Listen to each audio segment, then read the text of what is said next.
Warriors ministry. இன்றைய வாக்குத்தத்தம் இணைச்சட்டம் அதிகாரம் 28 இறைவார்த்தை 7. உனக்கு எதிராக எழும் உன் பகைவர்கள் உனக்கு முன் முறியடிக்கப்படும்படி ஆண்டவர் அவர்களை உன்னிடம் ஒப்படைப்பார்.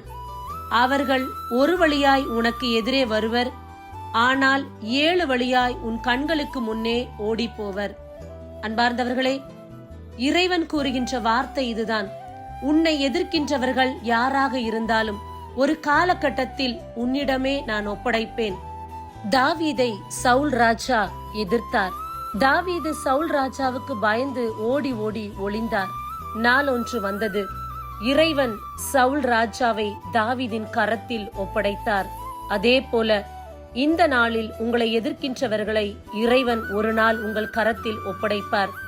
உங்கள் கண்களுக்கு மறைவாக எத்தனையோ தீமைகள் வந்திருக்கலாம், ஆனால் அவைகள் ஒரு வழியாய் வந்தது ஆண்டவருடைய நாமத்தில் 7 வழியாய் கடந்து போகும் என்று ஆண்டவர் கூறுகின்றார்.